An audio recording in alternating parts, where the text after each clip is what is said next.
అందరికీ నమస్కారం అండి. జై శ్రీరామ్. ల్యాండ్ టైటిలింగ్ యాక్ట్,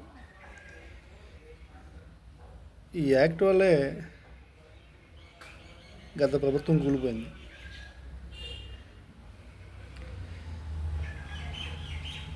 కారణం ఏంటంటే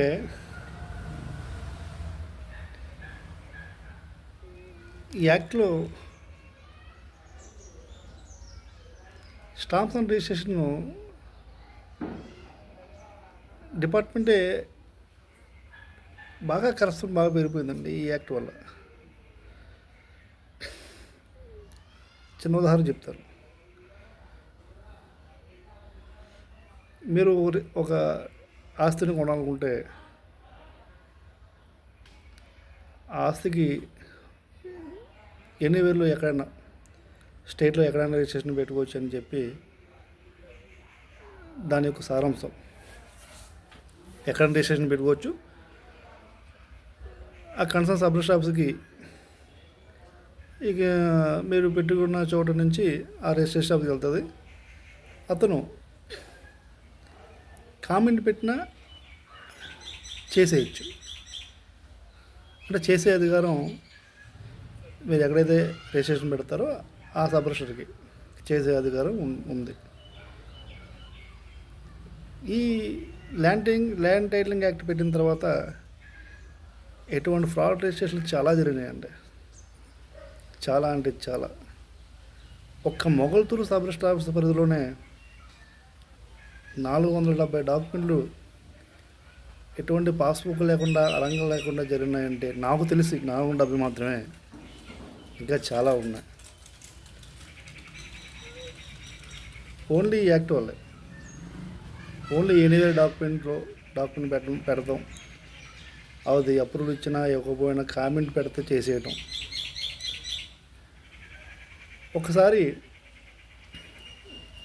మనం లోతుగా వెళ్తే ఇటువంటి రిజిస్ట్రేషన్ చాలా జరిగినాయండి, చాలా.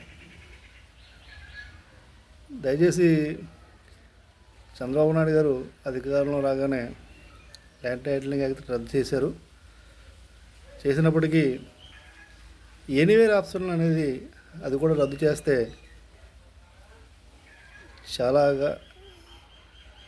చాలా బాగా ఈ స్టాంప్స్ అండ్ రిజిస్ట్రేషన్ డిపార్ట్మెంటు అందులో కరప్షన్ తగ్గుతుంది. మెయిన్ ఎనీవేర్ డాక్యుమెంట్ అనేది ఉండొచ్చు. దాన్ని వెసులుబాటుగా తీసుకుని ఈ ల్యాండ్ గ్రాబర్స్ ఏం చేస్తున్నారంటే కొంతమంది కరప్షన్ సబ్ రిజిస్టర్లతో కలిసి ఎనీవేర్ డాక్యుమెంట్ పెట్టేసి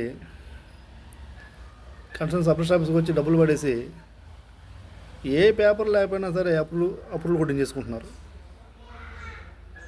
అందులో బాధ్యతలు నేను ఉన్నాయి. ఇవన్నీ ఫేస్ చేశాను కాబట్టి దాని గురించి లోతుగా వెళ్ళాను కాబట్టి పూర్తిగా నేను మీకు చెప్పగలుగుతున్నాను. దయచేసి ఈ ఎనీవేర్ ఆప్షన్ అనేది తీసేసి, అంటే మరో విధంగా ఆలోచించండి. ఈ కామెంట్ పెట్టినా చేసేసి విధంగా కాకుండా ఒక కామెంట్ పెడితే దానిలో ఏ ఇబ్బంది ఉన్న రిజిస్ట్రేషన్ జరగకుండా చూడండి. ఇలా ప్రొహిబిటెడ్ ప్రాపర్టీస్ కూడా రిజిస్ట్రేషన్ అయిపోయినాయండి చాలా. ఇవన్నీ బయటికి తీసి నేను మొగల్తూరు వేస్తారు అని వీరభద్రరావుని సస్పెండ్ చేయడం జరిగింది, నేను అన్ని ఎవిడెన్స్తో ప్రూఫ్స్తో. ఇప్పుడు మాది బంటుమిల్లి సబ్ రిజిస్టర్ పరిధిలో వస్తుంది. నేను అడిగాను, సార్ మొగల్తూరు సబ్ రిజిస్టర్ ఆఫీస్లో డాక్యుమెంట్ పెట్టారు మా పొలానికి సంబంధించి 40 ఎకరం పొలం. అక్కడ డాక్యుమెంట్ పెండింగ్లో ఉంది, స్టాంపుడు కట్టి ఉంది.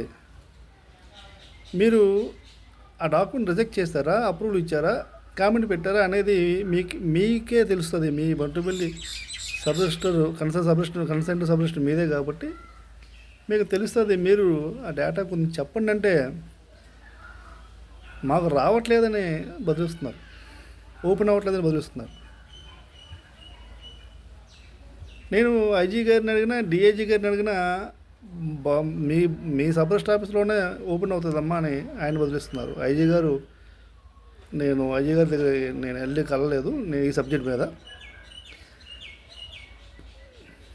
నేను బంటుమిల్లికి సంబంధించిన కొన్ని ఈ ఎనీవేర్ ఆప్షన్కి అప్రూవల్, నాన్ అప్రూవల్ కూడా నేను వేరే సబ్ రిజిస్టర్లో తీసుకున్నాను తప్ప ఆ ఆఫీసులో నాకు ఎవరు కూడా స్పందించట్లేదు.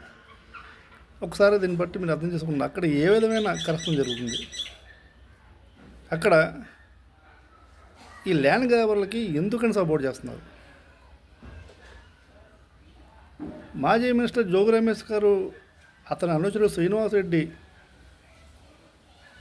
ఇప్పటికీ కూడా అతని పరిపాలన జరుగుతుందంటే అసలు ఆ సబ్ రిజిస్టర్లో ఏం జరుగుతుంది ఒకసారి మీరు ఎంక్వైరీ చేయండి.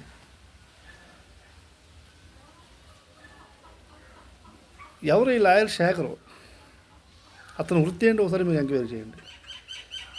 అతను మాజీ ఎంపీటీసీ వైసీపీ కాంగ్రెస్ పార్టీకి. అతని వృత్తి ఏంటి అంటే ఓన్లీ ఒక డాక్యుమెంట్, లిటిగెంట్, ఒక ప్రాపర్టీకి ఒక లిటిగెంట్ క్రియేట్ చేసి సెటిల్మెంట్ చేసి డబ్బులు తీసుకోవడం రకం ఈ లాయర్ శేఖరు శ్రీనివాసరెడ్డి. ఈ శ్రీనివాసరెడ్డికి కర్త, కర్మ, క్రియ అన్నీ కూడా ఈ లాయర్ శేఖర్. ఈ లాయర్ శేఖర్కి ఇప్పుడున్న బంటుమిల్లి సబ్ రిజిస్టర్కి ఒకే కులం అవడంతో వాళ్ళకి మంచి సత్సంబంధాలు ఏర్పడడం జరిగింది.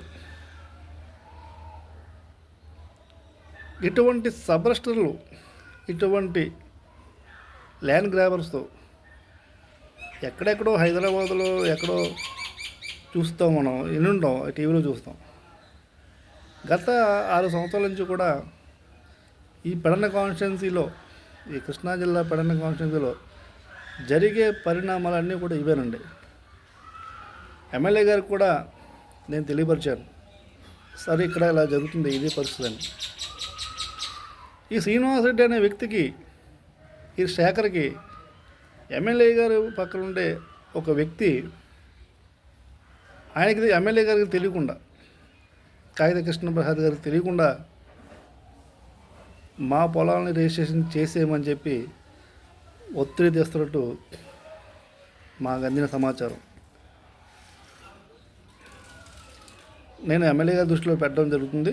నేను రేపు ఎల్లుండి ఎమ్మెల్యే గారి దృష్టిలో పెడతాను అక్కడ జరుగుతున్న అక్రమ రిజిస్ట్రేషన్ గురించి. అలాగే ఎనివేల డాక్యుమెంట్ పెట్టి ఏ డాక్యుమెంట్, పాస్బుక్ లేకుండా, ఏం లేకుండా చేసేయమంటున్నారు. ఇవన్నీ కూడా నేను హైకోర్టులో త్వరలో పిల్లేస్తాను మాకు జరుగుతున్న అన్యాయాల గురించి. దయచేసి నేను ఈ ప్రభుత్వానికి ఈ సందర్భంగా ఒక విషయం చెప్పదలుచుకున్నాను. ఈ ఎనీవేర్ ఆప్షన్ అనేది చాలా అవకతవకలు జరుగుతున్నాయి. అవి జరగకుండా కొద్దిగా మార్చండి. చాలామంది ఈ ఆప్షన్ ద్వారా చాలామంది జీవితాలు అగామ్య గోచరంగా మారిపోయినాయి కూడా. ఎందుకంటే స్టేట్ లెవెల్లో ఎక్కడో డాక్యుమెంట్స్ అన్ని మొగల్దూరులో పెట్టారంటే దాన్ని బట్టి మీరు అర్థం చేసుకోండి.